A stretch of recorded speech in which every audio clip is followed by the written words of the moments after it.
AIIMS nursing के exam के 2024 के लिए अभी 4 महीने रहते हैं, तो इस वीडियो को डेफ़िनेटली एंड तक देखना।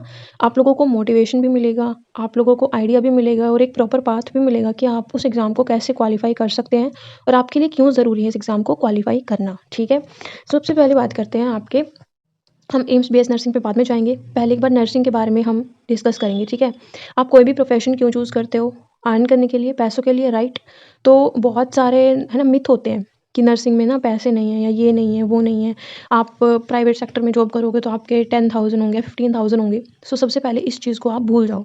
क्यों भूल जाओ? क्योंकि अगर आप देखो गवर्नमेंट जॉब लग रहे हो तब तो आपके 60, 70, 90 पक्के हैं, ठीक है?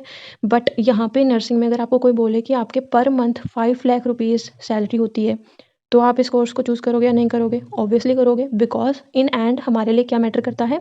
हमारी सैलरी, राइट? सो देखो, अब बहुत सारे बच्चे होंगे जो सोच रहे होंगे दीदी ये इतनी सैलरी कहाँ होती, नहीं होती। सो अगर आप अब्रॉड में देखोगे बीएससी नर्सिंग के लिए आपकी 5 लाख आपकी मिनिमम होती है per month, not per year, month में बोल रही हूँ। इतनी आपकी सैलरी होगी। सो अब बहुत सारे बच्चे ऐसे होंगे जो इनका बैकग्राउंड होगा कि दी हम तो बाहर ही नहीं जा सकते या हमारे पेरेंट्स अलाउ नहीं करेंगे।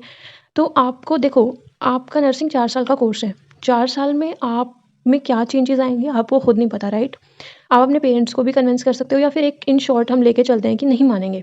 बट आपको तो पता है ना आपके माइंड में कि आपके प्रोफ़ेशन की इतनी वैल्यू है, राइट? तो इन केस अगर मान लो आपके अभी चांसेस नहीं है कि अब्रॉड आप जा रहे हो 5 लाख पर मंथ आप कमा रहे हो, वो चीज़ नहीं है। बट आप एक अपने आप में ये चीज़ कंसिडर कर सकते हो ना कि भई मैं जो कोर्स कर रही हूँ, उसकी वैल्यू इतनी है। ठीक है? हालाँकि आगे जाके 1% चांस हो भी गया है कि आप अब्रॉड जा रहे हो, तो इट्स अप टू यू, आपकी लाइफ़ अच्छी होगी, राइट? तो वो चीज़ सोच के चलो, अपने आप को उस स्टैंडर्ड्स तक लेके जाओ कि हाँ, मुझे करना है तो यही प्रोफ़ेशन करना है, क्योंकि इसमें क्या चाहिए? पैसे चाहिए और इसमें पैसे हैं, ठीक है, बात खत्म। और दूसरा देखो, बाहर जाके आपको ना फ़ायदा क्या होता है, बाहर जाके आपके जैसे 5 लाख रुपए सैलरी तो है ही, दूसरा वहाँ पे वर्किंग आवर्स कम होते हैं। लाइक आपके 6 आवर्स आपको काम करना होगा या 4 आवर्स काम करना होगा। अब जो भी 2 घंटे आपके बाकी के दोगे, एक्स्ट्रा होते हैं ना, ओवरटाइम करते हैं बच्चे, तो ओवरटाइम के आपको अलग से पे करते हैं वो, ठीक है? सो आप अपने अकॉर्डिंग वो चीज़ें कर सकते हो। अब ये तो थी थोड़ी-सी बातें कि आपका इतना लेवल का हो सकता है। और दूसरा देखो, अब बहुत सारे बच्चे बोल रहे होंगे कि दीदी बैकग्राउंड में लाइक फाइनेंशियली हम उतने अच्छे नहीं हुए कि हम अब्रॉड चले जाएँ।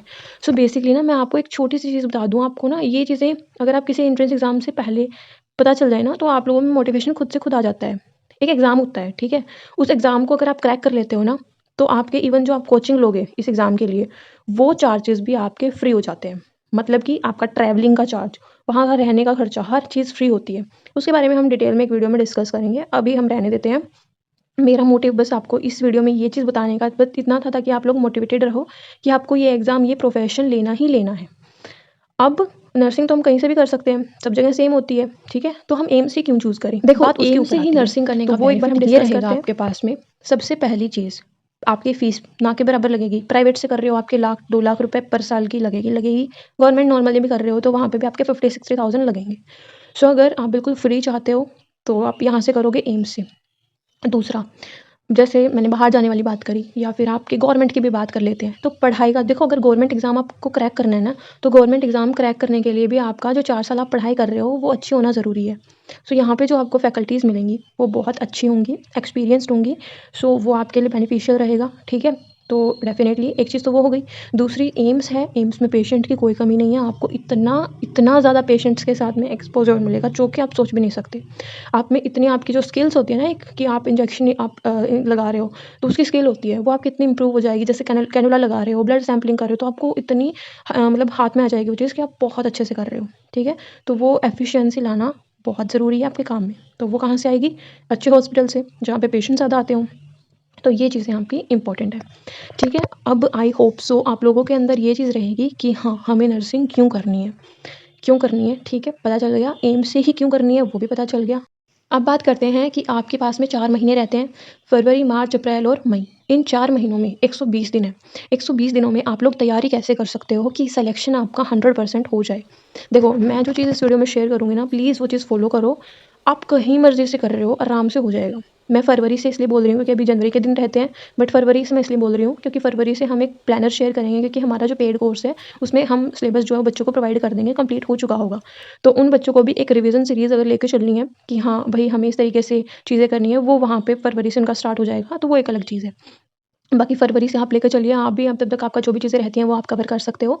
यहाँ पे इम्पोर्टेंट ये है कि देखो, जैसे आपको इम्पोर्टेंट चीज़ें करनी है, लाइक अगर मैं एग्ज़ाम्पल देती हूँ, जैसे हमारा जो पेड कोर्स है, उसमें हमने इनऑर्गेनिक और ऑर्गेनिक को इस तरीके से प्रिपेयर कराया है कि एक वीडियो हमने प्रोवाइड की है, उस एक वीडियो में क्वेश्चंस हमने बताए हैं कि भई आपको ये टॉपिक इम्पोर्टेंट है एंड ये इम्पोर्टेंट है याद करना, एंड क्रैमिंग इज़ हियर, ठीक है? तो क्रैमिंग से वो चीज़ होगी। तो यहाँ पे इनऑर्गेनिक और ऑर्गेनिक के केस में एक पीडीएफ करके है मोस्ट प्रोबेबल सीरीज़, बस हम वो अपने स्टूडेंट्स को करने के लिए देंगे एंड इट्स इनफ। उसके अलावा उनको इनऑर्गेनिक ऑर्गेनिक में कुछ नहीं करना। मेन फोकस किस पे रहेगा? फिजिकल केमिस्ट्री, क्योंकि क्वेश्चंस वहाँ से ज़्यादा भी आते हैं और इंपॉर्टेंट भी है, क्योंकि आपका बहुत सारे बच्चों की फिजिकल केमिस्ट्री कमज़ोर होती है, तो वो एक फैक्टर बन जाता है कहीं न कहीं किस चीज़ के लिए, सिलेक्शन के लिए, राइट? उसके बाद फिज़िक्स का भी सेम है। फिज़िक्स में मेनली 11th फिज़िक्स टफ लगती है बच्चों को, तो वो हमने बहुत अच्छे से कराई है। 12th फिज़िक्स में फॉर्मूला बेस्ड क्वेश्चंस आते हैं, तो अभी जो 12th फिज़िक्स है, उसमें क्या किया है हमने, एक पूरा ना जैसे होता है एक वीडियो में हमने फॉर्मूला डिस्कस किए हैं। जो भी इंपॉर्टेंट चैप्टर्स हैं, जिनके हमें लगता है कि यहाँ से फॉर्मूला बेस्ड क्वेश्चन ही आ सकते हैं, तो वो हमने फॉर्मूलाज़ डिस्कस किए हैं और बच्चों को प्रोवाइड किए, ठीक है? सो सेकंड चीज़ वो इंपॉर्टेंट है। थर्ड चीज़ क्या इंपॉर्टेंट है? एक चैप्टर के हमने 45 टू 60 क्वेश्चन दिए हैं, बस वही प्रैक्टिस करने हैं। देखो, मैं ये चीज़ क्यों बता रही हूँ, आप लोगों को यही चीज़ें लेके ऐसे ही करके पढ़ना है। लाइक आपको 60 क्वेश्चन पढ़ने हैं, ठीक है, एक चैप्टर के, बट वो 60 क्वेश्चन अच्छे होने चाहिए, आप कहीं से भी नहीं कर सकते हो। लेवल के क्वेश्चन करना इज़ वेरी इंपॉर्टेंट, तो आपको लेवल की चीज़ें करनी है, राइट? उसके बाद मॉक टेस्ट सीरीज़ अटेम्प्ट करो, जितने हो सके उतने मॉक टेस्ट दो, क्योंकि वो सबसे ज़्यादा ज़रूरी है। एक मॉक टेस्ट की सीरीज़ हम लेके आ रहे हैं फ्री, ठीक है? मॉक टेस्ट फ्री सीरीज़ है कंप्लीट, 1-2 मॉक टेस्ट नहीं होएगा, कंप्लीट आपकी सीरीज़ रहेगी और सब बच्चों के लिए फ्री है। तो सबसे मेन चीज़ तो ये है कि सब बच्चों को बता दो, ठीक है, जितने भी आपके सर्कल हैं, क्योंकि कहीं न कहीं हम उस चीज़ पे मेहनत तभी कर पाएँगे जब अच्छा रिस्पॉन्स हमें मिलेगा। तो फ्री टेस्ट सीरीज़ है, हर बच्चा जॉइन कर सकता है, ठीक है? तो अब पेड कोर्स वाले बच्चों को टेंशन ना हो, फ्री टेस्ट सीरीज़ और पेड टेस्ट सीरीज़ फ़र्क है, दोनों में अलग-अलग रहेंगी। तो जो पेड कोर्स वाले बच्चे हैं वो दोनों सीरीज़ देंगे, उनकी और अच्छे से तैयारी होगी। 150 की जगह उनके 300 मॉक टेस्ट लग जाएँगे, तो वो और अच्छे से इम्प्रूव करेंगे खुद को, राइट? और आई थिंक मैंने सारी चीज़ें डिस्कस कर दी हैं। देखो, इंपॉर्टेंट चैप्टर्स के चक्कर में मत फँसो, इंपॉर्टेंट कुछ नहीं है, जो अभी तुम्हें लग रहा है कि हाँ, ये चीज़ें अच्छी होती जा रही हैं, वही चीज़ें करो। इंपॉर्टेंट चैप्टर्स के रिगार्डिंग मैं एक अलग से वीडियो बना दूँगी, तो आप वो उसमें चेकआउट कर लेना। कट ऑफ के रिगार्डिंग भी वीडियो आएगा, उसमें देख लेना। बाकी ये चीज़ें ना अभी मत फँसो इन चक्करों में। इंपॉर्टेंट चैप्टर ज़रूरी हैं, तो वो मैं एक बार प्रोवाइड कर दूँगी डेफिनिटली, तो वो आप एक बार देख लेना। बाकी कोई भी डाउट या क्वेरी है तो आप मुझे कमेंट सेक्शन में पूछ सकते हो। PYQ series already Telegram channel पे अवेलेबल है, तो वहाँ से उसको आप एक्सेस कर सकते हो। और जो भी क्वेरी है मन में रिगार्डिंग नर्सिंग और इवन एम्स बीएससी नर्सिंग या कोई भी जो अदर आपके कॉलेजेस की बीएससी नर्सिंग होती है, तो वो आप मुझसे कमेंट सेक्शन में पूछ सकते हो, ठीक है? Thank you for watching this video again.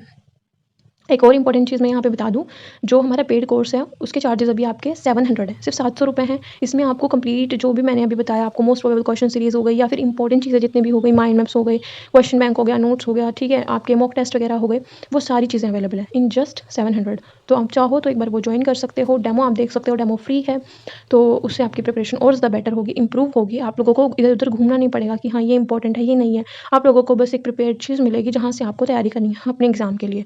And then at the day of एक ना नर्सिंग कॉलेजेस में आपकी सेरेमनी होती है, ठीक है? उस सेरेमनी में कैंडल्स वाली, सब बच्चों को पता होगा, ठीक है, नाइटिंगेल के लिए वो करते हैं। तो उस टाइम पे आप सब बच्चों को, जब आप एप्रन वियर करते हो फर्स्ट टाइम, वो पिक्स शेयर करनी है, ठीक है? और आपको लिखना है प्रॉपर कि हमारा ये कॉलेज था, ये सीट हमने अचीव की, ये हमारी ऑल इंडिया रैंक थी या व्हाटएवर योर रैंक, ठीक है? और आपने यहाँ एडमिशन लिया है, इस ईयर में लिया है, वो आप मुझे शेयर करोगे। ये चीज़ें अपने माइंड में रखो, क्योंकि कहीं न कहीं ये मोटिवेशन का आपका ज़रिया होती हैं, ठीक है? अब भी अपने ना एक उस पे जैसे चार्ट हो गया या पेज हो गया या जो भी आपके नोट्स होते हैं ना, नोट्स के फ्रंट पेज पे ये चीज़ लिख लो कि भई इतनी सैलरी है और ये सैलरी मुझे अचीव करनी है। ये अचीव कब होगी? जब मैं इस प्रोफ़ेशन में आऊँगी। प्रोफ़ेशन में आने के लिए बेस्ट कॉलेज चाहिए। बेस्ट कॉलेज कहाँ से मिलेगा? एम्स से बेस्ट कुछ नहीं है, ठीक है? जो एग्ज़ाम है वो आराम से आप क्लियर कर लोगे। बाकी जो ओईटी वाला एग्ज़ाम मैंने बताया था उसके बारे में मैं आपको ब्रीफ में बता दूँगी। बट पहला